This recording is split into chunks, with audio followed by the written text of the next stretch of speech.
الحمد لله رب العالمين والعاقبة للمتقين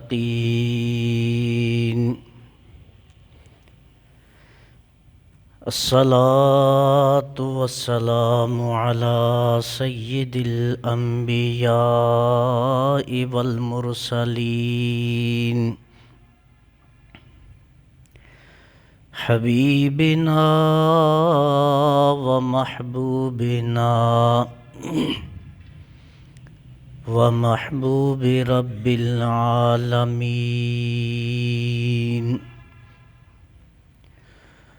محمد المبعوث رحمة للعالمين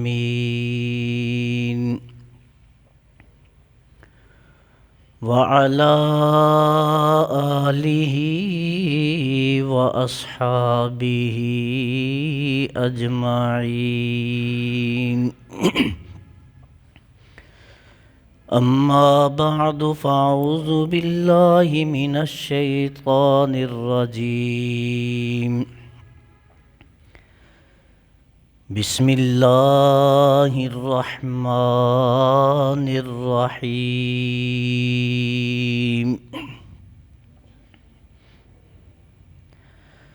فلا تخشوا الناس واخشوني ولا تشتروا بآياتي ثمنا قليلا ومن لم يحكم بما أنزل الله فأولئك هم الكافرون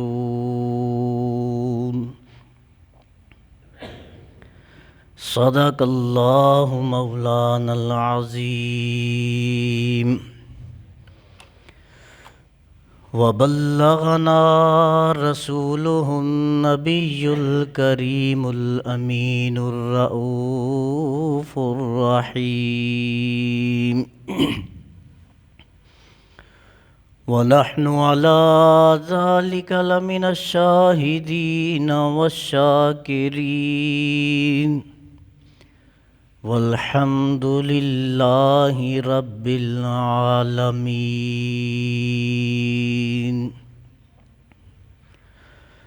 اللهم صل على سيدنا ومولانا محمد وعلى آل سيدنا ومولانا محمد الصلاة والسلام عليك يا سيدي يا رسول الله الصلاة والسلام عليك يا سيدي يا سيد الأولين والآخرين والحمد لله رب العالمين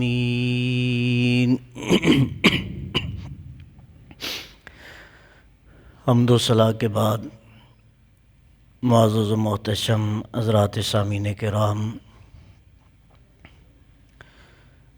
سورۃ المائدہ آیا مبارکہ 44 کا آخری حصہ، ارشاد باری تعالی ہے فَلَا تَخْشَوُا النَّاسَ، میرے بندو تم لوگوں سے نہ ڈرا کرو، لوگوں کا خوف اپنے دلوں سے نکال دو، وَاخْشَوْنِ، ڈرنا ہے تو مجھ رب سے ڈرو۔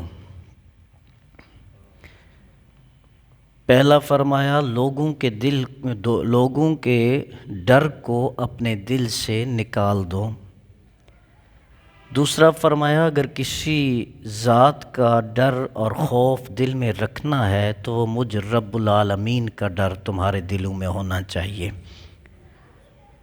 تیسرا فرمایا وَلَا تَشْتَرُوا بِآيَاتِي ثَمَنًا قَلِيلًا، میرے احکامات کو تھوڑی سی دنیا کی قیمت کے بدلے میں بیچ نہ دیا کرو، میری آیات کو دنیاوی مفاد کی خاطر بیچنا نہیں ہے۔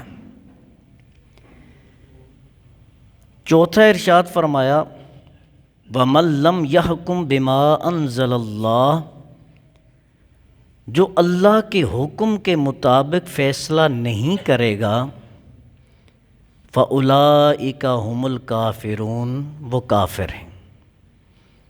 چار باتیں آیا مبارکہ کے اس حصے میں، اور یہ آیا مبارکہ مکمل اگر ہم اس کا مطالعہ کریں، تلاوت کریں، تو قبل اذان جمعہ مبارک پہ بھی اس کے ضمن میں گفتگو ہوئی ہے کہ اللہ فرماتے ہیں ہم نے توریت کو نازل فرمایا، اس میں ہدایت بھی ہے، نور بھی ہے، اور توریت کے مطابق انبیاء فیصلے فرماتے رہے ان لوگوں کے لیے جو اسلام لائے یہودیوں میں سے، اور اسی توریت کے مطابق فیصلے کرتے رہے یہود کے علماء، اور یہ بات بھی لازم تھی کہ وہی علماء جو ہے توریت کے محافظ قرار دیے تھے اللہ نے، وَكَانُوا عَلَيْهِ شُهَدَاءَ، اور علماء یہود جو ہے وہ اس بات پر گواہ تھے کہ توریت کی حفاظت ان کی ذمہ داری ہے۔ لیکن انہوں نے کیا کیا؟ یشترون آیات اللہ، انہوں نے یہ کام کیا کہ اللہ کی آیات کو بدلنا شروع کر دیا۔ جس طرح ایک صحیح حدیث مبارکہ ہے، نبی اکرم صلی اللہ علیہ وسلم نے ارشاد فرمایا تم سے پہلی امتیں اس لیے تباہ اور برباد ہو گئی کہ جب ان کا کوئی بڑا آدمی، مالدار یا اعلیٰ گھرانے کا آدمی یا اعلیٰ منصب پہ بیٹھا ہوا آدمی گناہ کرتا تھا تو وہ اسے چھوڑ دیتے تھے، اور اگر کسی غریب سے گناہ ہوتا تو فوراً اسے سزا دے دیتے تھے کہ توریت میں یہ حکم ہے۔ تو ان کی اس منافقت اور ظلم کی وجہ سے اللہ نے پہلی امتوں کو تباہ اور برباد کر دیا۔ کسی کی شکلیں مسخ ہو گئی، کوئی بندروں کی صورت میں بن گئے، کسی پر پتھروں کی بارش ہوئی، کسی پر سیلاب اور طوفان آیا تو ملیا میٹ کر دیا گیا، کسی پہ ہوا چلی 10 راتیں اور 12 دن چلتی رہی اور تباہ اور برباد کر دیا۔ اللہ فرماتا ہے کأنہم اعجاز النخل، ان کی حالت یہ کر دی کہ جس طرح کھجور کے درخت کو الٹا کر کے نیچے جو ہے پھینک دیا جائے، جڑیں اوپر اور اس کی جو چوٹی ہے وہ زمین پہ، اس طرح ان قوموں کو اللہ نے پھر تباہ اور برباد کر دیا۔ تو یہاں ارشاد فرمایا یہ اس امت کے لیے، امت محمدیہ علی صاحب الصلوات و تسلیمات کے لیے ارشاد ہوا فَلَا تَخْشَوُا النَّاسَ، میرے محبوب کے غلاموں تم لوگوں سے ڈرنا نہیں۔ جو لوگوں سے ڈر کے فیصلے کرتے رہے وہ تباہ اور برباد ہوئے، نسلیں مٹ گئی، نام اور نشان مٹ گیا، اور اگر کچھ باقی ہے تو وہ بطور عبرت رب نے رکھا ہوا ہے، جس طرح فرعون کی ممی جو ہے وہ پڑی ہوئی ہے احرام مصر میں، تو وہ کس کے لیے ہے؟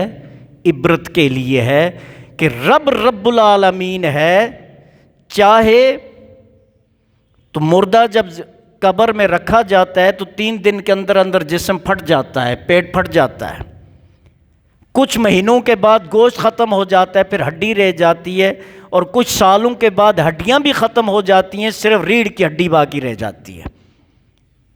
اور وہی رب جب عبرت کے لیے کسی کو رکھنا چاہے تو کئی ہزار سال گزر گئے، فرعون کا لاشا بھی احرام مصر میں پڑا ہوا ہے۔ تو فرمایا فَلَا تَخْشَوُا النَّاسَ، لوگوں سے نہ ڈرو، لوگ نہ تمہیں مار سکتے ہیں، لوگ نہ تمہیں زندہ رکھ سکتے ہیں، لوگ نہ تمہیں عزت دے سکتے ہیں، لوگ نہ تمہیں ذلیل کر سکتے ہیں، لوگ نہ تمہارا ساتھ دے سکتے ہیں، لوگ نہ تمہیں نقصان پہنچا سکتے ہیں جب تک اللہ کی مرضی اور منشا شامل نہ ہو۔ تو اس لیے فرمایا فَلَا تَخْشَوُا النَّاسَ، وہ دینی فیصلہ ہو تو بھی لوگوں سے نہیں ڈرنا چاہیے، قرآن اور حدیث اور شریعت کو سامنے رکھ کے کرنا چاہیے، سیاسی فیصلہ ہو تو بھی لوگوں سے نہیں ڈرنا چاہیے، شریعت کو سامنے رکھ کے کرنا چاہیے۔ گھر کا فیصلہ ہو تو بھی شریعت کو سامنے رکھ کے کرنا چاہیے، برادری کا ہو تو بھی شریعت کو سامنے رکھنا چاہیے۔ اور جب ہم اس ڈر سے، اس خوف سے، لوگوں کے خوف اور ڈر سے باہر آئیں گے تو پھر حقیقی ایمان والے ہوں گے، جن کے بارے میں اللہ نے ارشاد فرمایا وَلَا تَهِنُوا وَلَا تَحْزَنُوا وَأَنْتُمُ الْأَعْلَوْنَ إِن كُنتُم مُؤْمِنِينَ۔ مومن بننا تمہارا کام ہے، غم اور ڈر سے آزاد کرنا تمہارے رب کا کام ہے۔ اب ہمارے ساتھ کیا ہوتا ہے، ہمیں جو ہے بہت سارے فیصلے ہم اس لیے صحیح نہیں کر پاتے کہ ہمیں لوگوں کا ڈر ہوتا ہے، ہمیں لوگوں کا خوف ہوتا ہے کہ ہم نے یہ کیا، پڑوسی تو ایسا نہیں کرتے، کہیں گے کہ یہ کیسے لوگ ہیں، ہم نے اگر اس طرح کیا تو لوگ کہیں گے کہ یہ کیا کر دیا انہوں نے، ناک کٹ جائے گی، بےزتی ہو جائے گی، نام خراب ہو جائے گا، سٹیٹس پہ قدغن لگ جائے گی۔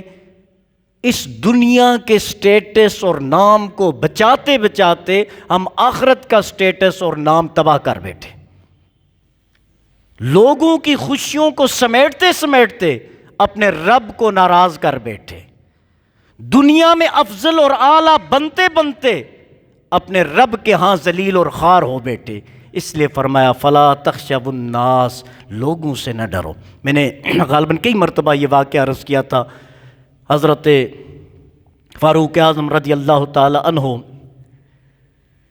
وہ بڑی لمبی روایت ہے، میں مختصر کر رہا ہوں۔ جب قیصر کا نمائندہ پہنچا مدینہ طیبہ تو ڈھونڈتے ڈھونڈتے آگے جو ہے وہ دیہات گاؤں کی طرف نکل گیا تو دیکھا حضرت عمر فاروق رضی اللہ تعالی عنہ اپنے کوڑا یا درہ مبارک جو تھا اس کا تکیہ بنایا ہوا ہے اور بیری کی چھاؤں میں اکیلے آرام فرما رہے ہیں۔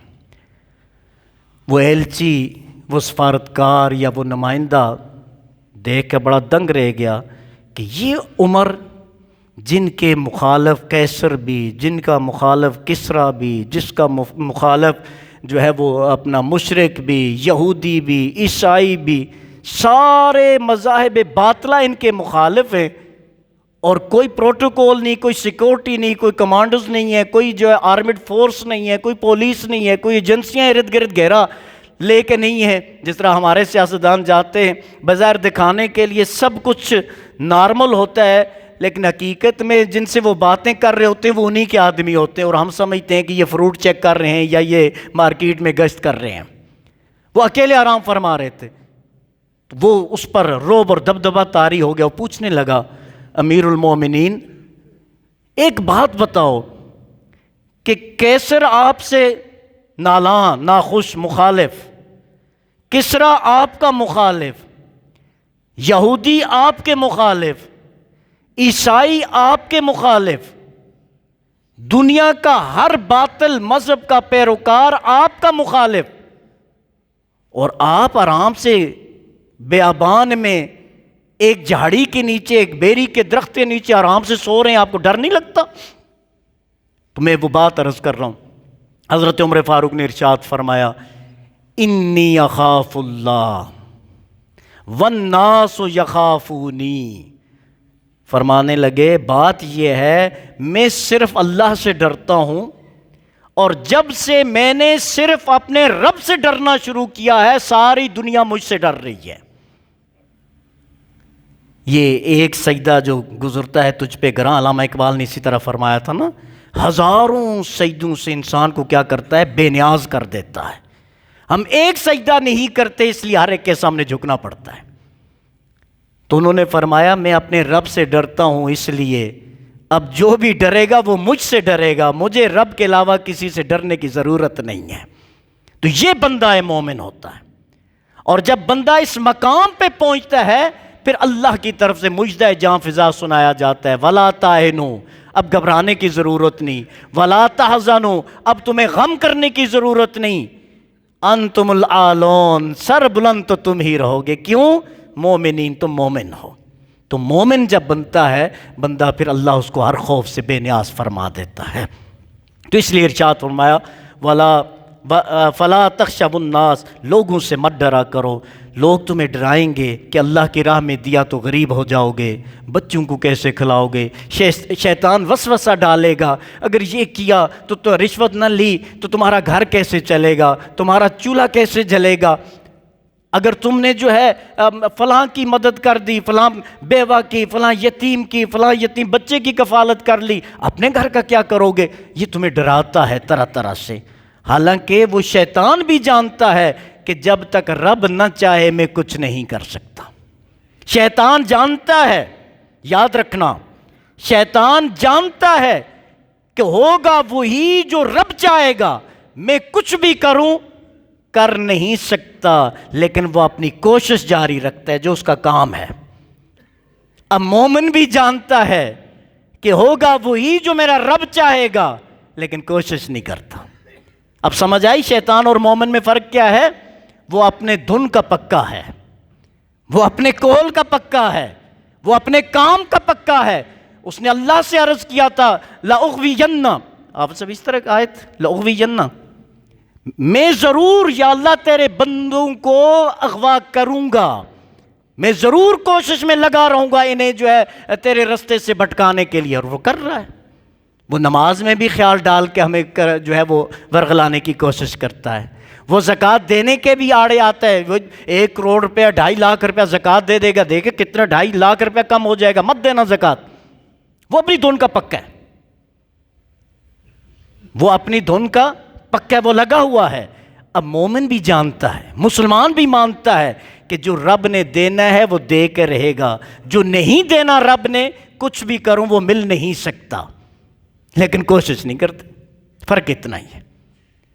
تو اس لیے فرمایا فَلَا تَخْشَوُا النَّاسَ، لوگوں سے مت ڈرو۔ کس سے ڈرو؟ اب ظاہر ہے اتھارٹی تو ہونی چاہیے نا جس کا حکم ماننا ہو، اور وہ اتھارٹی جس کا حکم ماننا ہے اس کا پریشر اور پاور بھی سامنے ہونا چاہیے۔ تو اللہ فرماتا ہے اگر ڈرنا ہے تو وَخْشَوْنِ، مجھ سے ڈرو، ڈرنا ہے تو مجھ سے ڈرو۔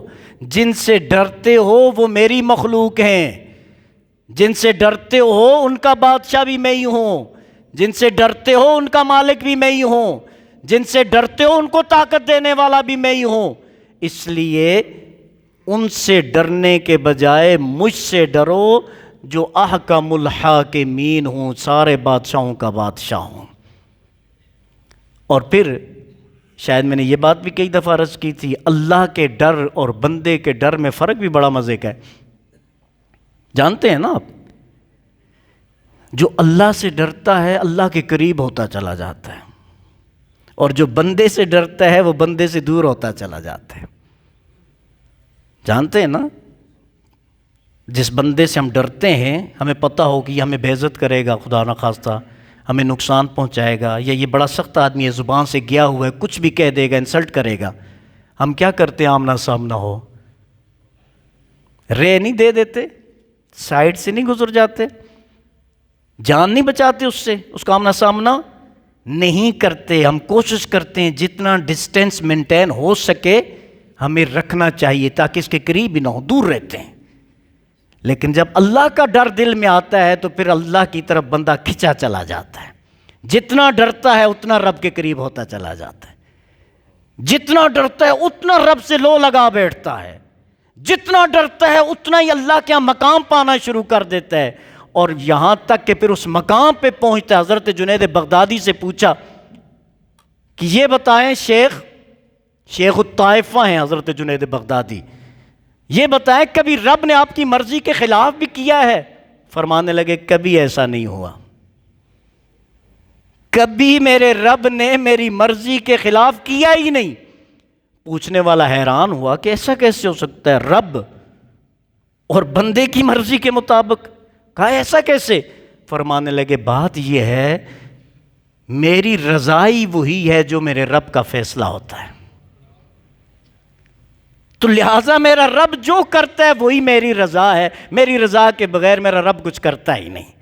تو جب بندہ اپنے آپ کو اللہ کے حوالے کر دیتا ہے، یاد رکھنا یہ لاکھ باتوں کی ایک بات آپ کی خدمت میں عرض کر رہا ہوں، جب بندہ اپنے آپ کو رب کے حوالے کر دیتا ہے پھر رب اس بندے کو بندوں کے حوالے نہیں کرتا۔ بات سمجھ میں آئی؟ جب بندہ اپنے آپ کو اپنے اللہ کے حوالے کر دیتا ہے، سپرد کر دیتا ہے، پھر اللہ اس بندے کو بندوں کے حوالے نہیں کرتا، وہ اپنے پاس ہی رکھتا ہے۔ من کان للہ، اور یہ ایسے بات نہیں کر رہا ہوں، من کان للہ کان اللہ لہو، میرے کریم آقا نے ارشاد فرمایا جو اللہ کا بن جاتا ہے پھر اللہ اس بندے کا بن جاتا ہے، پھر اسے بندوں کے حوالے نہیں کرتا۔ فرمایا ڈرنا ہے تو وخشونی، مجھ سے ڈرو۔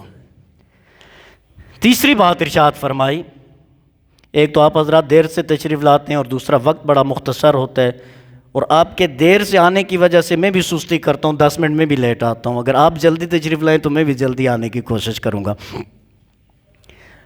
عرض کر رہا تھا تیسرا حکم، دوستو قرآن وہ کتاب لا ریب ہے، اگر اس کے ایک ایک لفظ میں کھب جائے نا بندہ، زندگی بیت جائے، اس کے موتی ختم نہیں ہوتے۔ مسئلہ یہ ہے کہ نہ خطیب سنانے کے قابل رہے، نہ سامعین سننے کے قابل رہے۔ یہ ہماری بد نصیبی ہے، صرف عوام کی نہیں، علماء کی بھی ہے۔ ہم ڈیلیور نہیں کر پاتے اور سننے والے سن سے ہی نہیں پاتے۔ ارشاد ہوا وَلَا تَشْتَرُوا بِآيَاتِ ثَمَنًا قَلِيلًا، تیسرا حکم اس آیت کے آخری حصے میں ارشاد ہوا میری آیات کو کم قیمت کے بدلے مت بیچا کرو۔ کون فرما رہا ہے؟ رب العالمین۔ آپ سمجھ رہے ہیں نا؟ اللہ فرما رہا ہے میری آیات کو دنیا کی قلیل قیمت لگا کر بیچنا نہیں۔ اب یہاں دو باتیں کہ کوئی مومن یا مسلمان کیا اللہ کی آیت بیچتا ہے؟ تو ہم سب کہیں گے استغفر اللہ، نہیں ایسا نہیں ہو سکتا۔ اچھا تو کیا اگر زیادہ قیمت مل جائے تو بیچ دینی چاہیے؟ اللہ نے فرمایا نا قلیل قیمت میں نہیں بیچنا، تو زیادہ میں، تو مومن کیا کہے گا؟ فوراً لا حول ولا قوت الا باللہ العلی العظیم، نہیں، ہرگز نہیں۔ اب پہلی بات حقیقت تو یہ ہے کہ ہم میں سے اکثر اس دھندے میں مصروف ہیں کہ اللہ کی آیات کو ہم بیچ دیتے ہیں۔ مان لینا چاہیے، تب توبہ کی توفیق نصیب ہوتی ہے۔ جب آپ اپنی مرضی کا مسئلہ ڈھونڈتے ہیں نا، تو مطلب کیا ہوتا ہے؟ جس پہ میں راضی ہوں وہ حکم مل جائے، تو یہی تو خرید و فروخت ہوتی ہے۔ اب قلیل کیا ہے؟ اللہ فرماتا ہے، یہ بھی بتا دوں، رب فرماتا ہے کل متاع الدنیا قلیل، میرے محبوب یہ ساری دنیا، ساتوں آسمان، ساتوں سمندر، ساتوں زمینیں، جتنی معدنیات ہیں، جتنا خزانہ ہے، یہ سارا ملائیں تو رب کی بارگاہ میں قلیل ہے۔ یہ کیا ہے؟ قلیل ہے۔ تو گویا فرمایا کہ ساری کائنات کے بدلے میں اللہ کی ایک آیت نہیں بیچی جا سکتی۔ اللہ کا ایک حکم ساری کائنات سے زیادہ ہے، بلکہ جیسے کئی ہزار اور کائناتیں آ جائیں پھر بھی اللہ کے حکم کی اہمیت زیادہ ہے، یہ سب قلیل ہے۔ اب بیچنا کسے کہتے ہیں؟ بیچنا یہ کبھی ہم زکوٰۃ کا ٹائم آتا ہے تو ہم ہیلا کرتے ہیں کہ مہینہ سال کو 2 دن رہ ہوتے ہیں تو شوہر اپنا اکاؤنٹ میں بیوی کے اکاؤنٹ میں ٹرانسفر کر دیتا ہے کہ جی سال پورا ہوگا تو زکوٰۃ دینی ہے نا۔ وہ بے نامی اکاؤنٹس بھی آج کل بہت ہوتے ہیں، کسی اور کے نام پہ اکاؤنٹ کھلوا کے زکوٰۃ پورے ہونے سے 10 دن پہلے جو ہے وہ منی ٹرانسفر ہو جاتی ہے دوسرے کے، جی اب اس کی ملکیت میں چلی گئی ہے۔ یہ مجھے دھوکہ دے سکتے ہیں، میں اپنے آپ کو دے سکتا ہوں، آپ اپنے آپ کو دے سکتے ہیں، رب کو تو نہیں دے سکتے نا، وہ تو جانتا ہے۔ تو یہ استہزاء ہوتا ہے اللہ کی آیات کے ساتھ۔ اور یاد رکھیں ہم ٹیکس بھی تو دیتے ہیں نا، میرا خیال ابھی تو 20% کیا پتہ نہیں 30-40% ہو گیا کہ مجھے تو صحیح یاد نہیں ہے، یہاں تک تو نوبت پہنچ کے دے رہے ہیں نا ہم۔ کیا اللہ کے نام پہ 2.5% نہیں دے سکتے سال بعد؟ ماچس پہ ٹیکس ہر دن دے سکتے ہیں، روٹی پہ دے سکتے ہیں، پیٹرول پہ دے سکتے ہیں، بجلی پہ دے سکتے ہیں۔ ہم تو حیران ہوتے ہیں، ہمارے وہ بجلی اگر بل 12-15 ہزار روپے آئے تو اس پہ 6,000-7,000 ٹیکس ہوتا ہے، یہ تو آپ حضرات بھی جانتے ہیں۔ یہ دے سکتے ہیں، ہر مہینے دے سکتے ہیں، لیکن سال کے بعد 1 کروڑ پہ 2.5 لاکھ اللہ کی راہ میں خرچ کرنے کو میں آگے کچھ نہیں کہہ رہا۔ تو ارشاد فرمایا وَلَا تَشْتَرُوا بِآيَاتِ ثَمَنًا قَلِيلًا، میری آیات سے مذاق نہیں کرنا، میری آیات کو بیچنا نہیں، میری آیات کو فروخت نہیں کرنا، میری آیات کی قلیل قیمت نہیں لگانا۔ اور قلیل سے مراد یہ ہے کہ ساری کائنات مل کے قلیل ہے، اللہ کی ایک آیت عظیم ہے۔ اور چوتھا ارشاد فرمایا وَمَن لَّمْ يَحْكُم بِمَا أَنزَلَ اللَّهُ، جو اللہ کے حکم کے مطابق فیصلہ نہیں کرے گا، ہوگا کیا؟ فَأُولَٰئِكَ هُمُ الْكَافِرُونَ، وہ کافروں میں سے ہیں۔ بے شک نمازیں پڑھے، روزے رکھے، زکوٰۃ دے، حج کرے، جو مرضی کرے، اگر اللہ کے حکم کو فالو نہیں کرتا، وہ اللہ کا نہیں باقی کسی کا بھی ہو سکتا ہے۔ اب علماء نے اس پہ ارشاد فرمایا، اللہ تعالیٰ کروڑوں رحمت نازل فرمائے محدثین، مفسرین اور فقہائے امت پر، کہ جنہوں نے یہ باتیں ہمیں سلیس کر کے، آسان کر کے، ٹرانسلیٹ کر کے، جو ہے ایزی کر کے ہمیں سمجھانے کی کوشش کی۔ ورنہ تو جہاں اللہ کے حکم کی خلاف ورزی ہوتی تو ایک کافر ہمارے سامنے کھڑا ہوتا۔ تو انہوں نے یہ فرمایا جو اللہ کے حکم کے خلاف فیصلہ کرے، اللہ کے حکم کی اہانت اور تحقیر کرتے ہوئے، تو وہ کافر ہوگا۔ وہ کیا ہوگا؟ کافر ہوگا۔ اور جو اللہ کے حکم کی تحقیر تو نہ کرے لیکن اللہ کے حکم کے خلاف فیصلہ کرے، تو وہ کون ہوگا؟ وہ ظالم اور فاسق ہوگا۔ تو اب آپ غور فرمائیں، اور اس چیز کو ہم اپنے گھر سے اٹھائیں، زیادہ بہتر ہے۔ یہ صرف ججز کے لیے نہیں ہے، یہ حکام بالا کے لیے نہیں ہے۔ آقا نے فرمایا کلکم راعٍ وکلکم مسئول عن رعیتہ، تم میں سے ہر ایک سرپرست ہے، ہر ایک حاکم ہے، ہر ایک رائے ہے، اور ہر ایک سے اس کے جو ہے ماتحت لوگوں کے بارے میں پوچھا جائے گا کہ شریعت نافذ کی ہے یا نہیں۔ مجھے گھر پہ شریعت نافذ کرنے کا شوق نہیں ہے، F1 پورے گھروں پر شریعت نافذ کرنے کا مجھے بڑا شوق ہے۔ یہ ہم میں سے ہر ایک کا یہ حال ہے۔ تو اپنے اپنے گھروں کو دیکھیں، اپنے اپنے گریبانوں میں جھانکیں، باقی خود بخود سیدھا ہونا شروع ہو جائیں گے۔ ہمیں دوسروں کا ٹھیکہ نہیں۔ اللہ نے فرمایا وَلَا تَزِرُ وَازِرَةٌ وِزْرَ أُخْرَىٰ، کوئی کسی کا بوجھ نہیں اٹھائے گا۔ مجھے میرے گھر والوں کے بارے میں قیامت کے دن سوال ہوگا کہ میں نے اولاد کو حلال کھلایا یا حرام، میں نے اپنے گھر کی تربیت صحیح کی یا غلط۔ یہ مجھ سے میرے گھر کے بارے میں پوچھا جائے گا، آپ کے گھروں کے بارے میں مجھ سے نہیں پوچھا جائے گا۔ ہاں یہ پوچھا جائے گا کہ تجھے یہ منصب دیا تھا، کیا سچ باتیں لوگوں کو بتائی یا نہیں بتائی، یہ مجھ سے سوال ہوگا، اور میرا فرض ہے وہ باتیں میں آپ تک جو پہنچا سکتا ہوں پہنچاؤں۔ اللہ تعالیٰ سے دعا ہے ہم سب کا حامی و ناصر ہو اور ہمارا خاتمہ بالخیر فرمائے۔